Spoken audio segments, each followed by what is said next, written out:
Hello everyone, welcome back to another session of an online class. Here we'll be learning about the basics of chartering and the process of negotiation and how it's being done. Okay, straight into the content of this subject. Let's share. Alright, well, it all begins when we look at the process when the seller is trying to find who is available to provide them with the vessel in question. Now, for that purposes, the charterer will search for people who are in this industry that can offer them the best rates. Okay.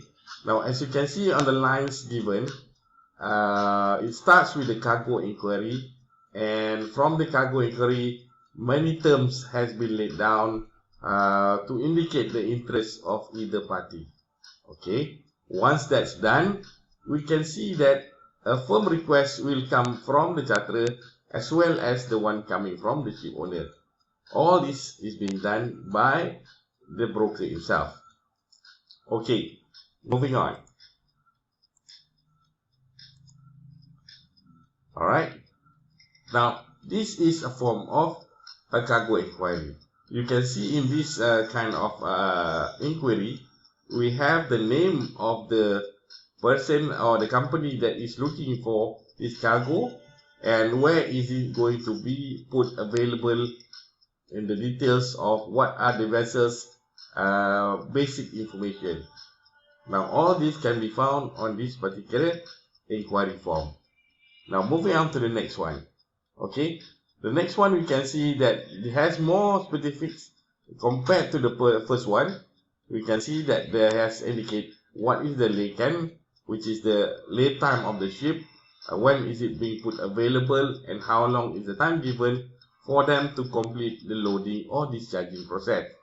So at the same time, they has also named where is the loading port to be done as well as the discharging port. Again, I would like to highlight to you that this must only be done with proper indication that the name of the brokers must be given and which company is actually doing this transaction and which information must be put in this particular document.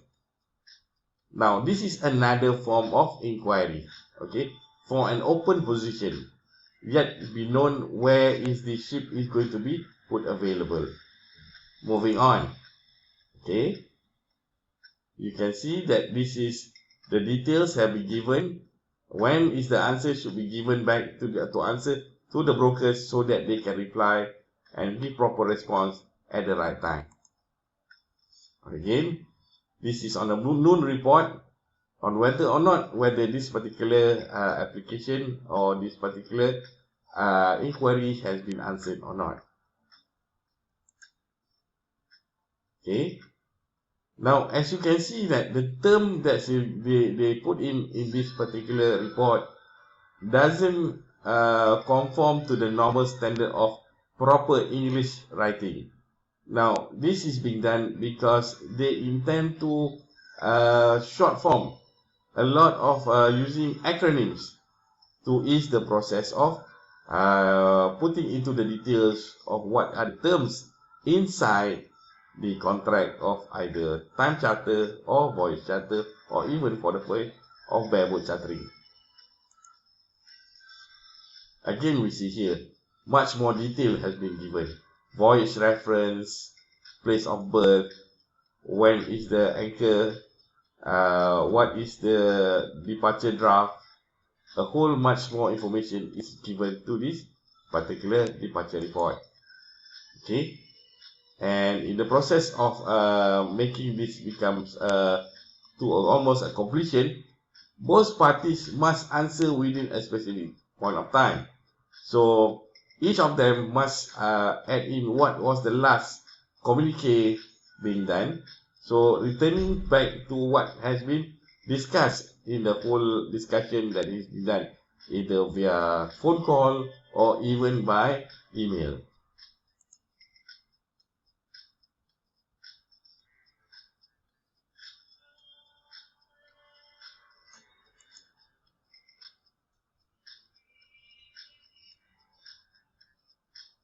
Okay, in this area, we can see that the charterer intends to place in some interest that they are not willing to negotiate. These are among the examples given. Some mention as far as to what is the limit to the vessel's age, what is the basic requirements in terms of the ship's stability or the soundness of the ship must be provided either by some sort of bureau that gives out the approval that this ship is available and suitable for voyage. Tolerance on the cargo itself, cargo segregation, direct sailing, and cargo needs on the cargo requirements, and etc. etc. Now this is part one of this class, and we'll be returning back to you in the next class. Bye.